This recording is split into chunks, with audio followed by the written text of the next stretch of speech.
Bonjour à toutes et à tous et bienvenue dans cette deuxième vidéo de la chaîne Le Vieux Will. Avant de commencer, j'aimerais faire deux choses. M'excuser d'avoir eu une aussi longue absence, j'ai été absent pendant 3 mois parce que j'avais eu des problèmes avec ma chaîne et je l'avais perdue mais heureusement je l'ai retrouvée. Et ensuite j'aimerais remercier le youtubeur Rasgor qui comme moi a très peu d'abonnés. Dans cette vidéo, en plus de ça, il y aura une nouvelle intro qui a été faite grâce à Rasgor et j'espère que cette vidéo va vous plaire. Alors, commençons.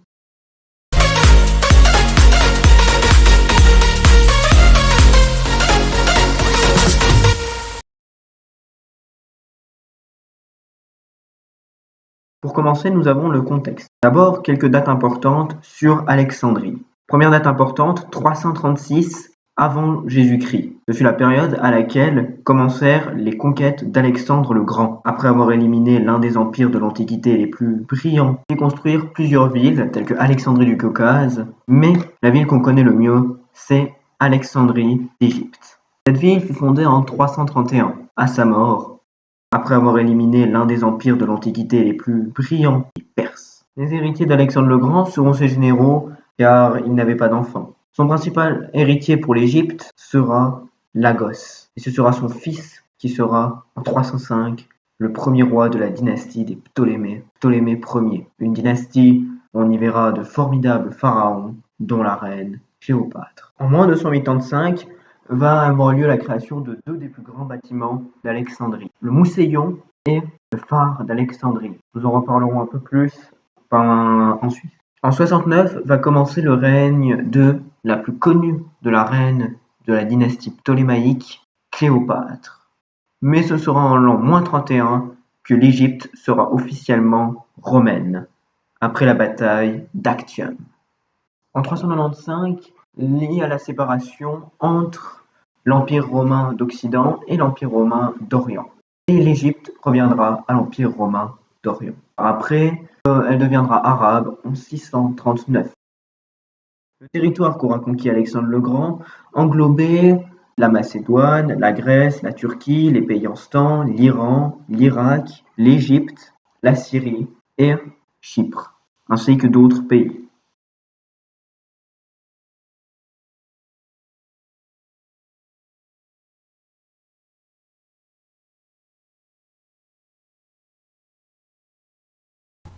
Alexandrie, comme toute ville hellénistique, est organisée et quadrillée. Alors à Alexandrie, on trouvait plusieurs types de bâtiments. Par exemple, des bâtiments pour l'économie, on trouvait des entrepôts, des docks et puis des ports, ainsi que quelques marchés. Pour les bâtiments culturels, on trouvait des gymnases, des bibliothèques, thermes entre guillemets. On trouvait aussi des bâtiments militaires tels que les ports pour les guerriers ainsi que des murailles. Pour les religions, on trouvait des temples pour Isis, Poséidon et autres dieux gréco-égyptiens, ainsi que pour le dieu principal de la ville, Sérapis. En plus de ça, on trouvait même des monuments politiques tels que le tribunal ou bien le palais.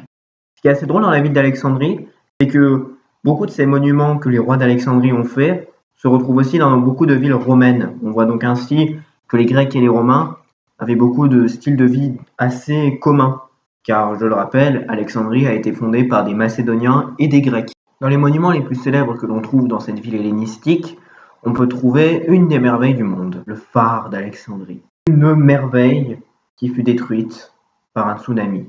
En Égypte, on retrouve aussi les pyramides de Khéops, qui ont pendant 38 siècles été les plus hauts monuments au monde, étant les tombeaux du roi Khéops. On retrouve en Irak les jardins suspendus de Babylone, qui selon Alexandre le Grand était un mythe, étant aussi magnifique et montrant la splendeur de la ville. La statue de Zeus en Olympie, devant laquelle tous les athlètes devaient jurer lors des Jeux Olympiques pour montrer qu'ils étaient bel et bien grecs. Le temple d'Artémis à Éphèse, un temple qui serait dédié à une déesse, mais non pas Artémis, la déesse de la chasse que l'on connaît tous chez les Grecs. Mausolée d'Halicarnasse, la tombe du roi Mosol qui se trouve dans la région d'Halicarnasse. Et le colosse de Rhodes, une statue se trouvant sur l'île de Rhodes, non loin de la Grèce, ayant inspiré la statue de la liberté avec sa couronne et sa torche. À Alexandrie, on trouvait aussi des centres qui montraient que la ville était très intelligente. Deux des centres les plus connus sont le Mousséion, un centre de recherche extrêmement connu où tout plein de grands savants de l'Antiquité y sont allés. Et c'est là qu'on pense avoir découvert le mécanisme d'Orithème, un mécanisme permettant de mesurer la position des astres. Et le plus connu d'entre eux a été retrouvé à Athènes, Mais le mécanisme d'Eurethème est un mécanisme bien plus récent que celui retrouvé à Athènes, ce qui fait que les Alexandrins sont extrêmement intelligents. Deuxième monument assez connu pour les centres de recherche, la bibliothèque d'Alexandrie, cette bibliothèque qui a brûlé mystérieusement, serait-ce un tremblement de terre ou un attentat causé par César, on l'ignore, construite par le roi Ptolémée II, elle aura accueilli beaucoup de livres. C'est simple, à l'époque, dès que vous arriviez à Alexandrie, on vous confisquait vos livres, on demandait au roi d'en faire des copies et on vous redonnait les copies. Tous les livres des gens qui sont allés à Alexandrie sont exposés là-dedans, mais ils ont tous brûlé et nous ignorons qu'est-ce qui y était écrit.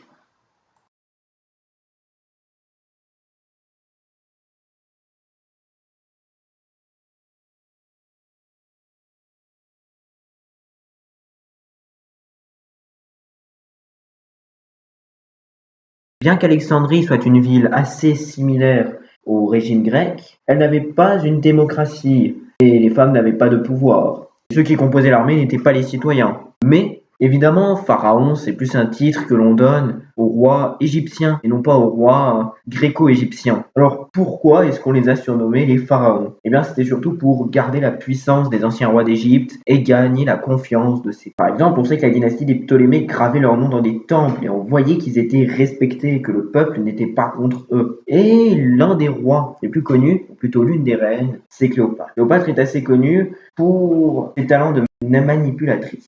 On a retrouvé beaucoup de bustes de Cléopâtre et la plupart donnent à Cléopâtre des traits d'homme assez durs, mais non pas d'une femme aussi jolie que ce qu'on pourrait le penser. Mais on sait que ce qui la rendait assez influente, c'était sa langue. Elle apprenait beaucoup de langues. Elle était même l'une des seules reines égyptiennes à avoir appris la langue du peuple. Une langue que bien des rois plus intellectuels qu'elle ont galéré à l'apprendre, et pourtant, Cléopâtre l'a réussi. On sait qu'elle séduisait beaucoup et que les personnes qu'elle a le plus séduit étaient les gens les plus puissants de son temps. Par exemple, on a les histoires où elle avait séduit César et Marc-Antoine pour avoir la protection de Rome face à tout autre danger. Si elle a charmé César, c'était pour une protection face à son petit frère et concurrent au trône, Ptolémée XIII. Par après, elle va aussi avoir des rivalités avec son petit frère Ptolémée XIV, mais bon, lui ne va pas être tué avec l'aide de César, mais elle va l'empoisonner tout simplement. On sait aussi que c'est l'une des raisons qui va pousser Rome à assassiner Jules César, car il aimait Cléopâtre, et c'était une très mauvaise image face au peuple, d'aimer une manipulatrice, alors qu'on avait déjà une femme, et surtout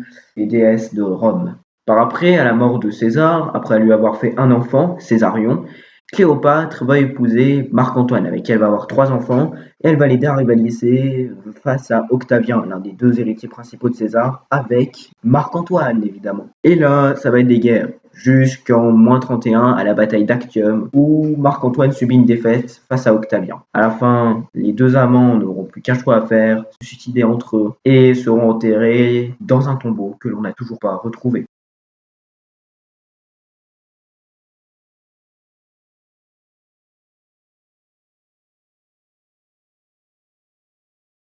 Les liens avec les autres empires qu'avait Alexandrie étaient assez grands. On sait qu'elles étaient très proches des Grecs, vu que, je le rappelle, les créateurs d'Alexandrie étaient d'origine grecque, d'où le style. Mais ça n'a pas toujours été un bon exemple. On sait que les Égyptiens et les Grecs ont été au début plutôt amicaux, à la fin ça a quand même fini avec quelques tensions. Mais l'un des symboles du métissage d'Alexandrie, c'était le dieu Sérapis. Sérapis était un mélange de Zeus et Osiris, et va même à la fin devenir un dieu romain. Et pourtant, les habitants d'Alexandrie l'appréciaient, alors que ça pouvait être un symbole des Grecs, leurs envahisseurs. Ce nouveau dieu va même permettre aux Ptolémées de se faire apprécier par les Égyptiens et les Grecs. Et c'était donc le dieu important de la ville. D'ailleurs, on retrouvait à Alexandrie le Sérapéum, un monument qui lui en était dédié. Et aussi, on savait qu'il faisait du commerce avec beaucoup de villes. Rome, Carthage, Pergame, Antioche, Aden, Coptos, Bérénice, Alexandrie du Caucase, Paris-Gaza, Mouziris et plein d'autres villes de l'Antiquité ont fait du commerce avec elle. Et pourquoi avoir fait le commerce avec Alexandrie? Eh bien, Alexandrie pouvait vendre du lin, du papyrus, de l'or, du vin, du topaz et des vêtements, et acheter du coton et de la soie. Et justement, le papyrus, c'était l'une des ressources premières d'Alexandrie. Ils en produisaient et personne d'autre ne savait en produire. Le papyrus, c'est donc un papier de l'époque, ce produit qui se faisait avec une plante. Et comme Alexandrie était les seuls à le connaître, évidemment, ils le vendaient à des gros prix.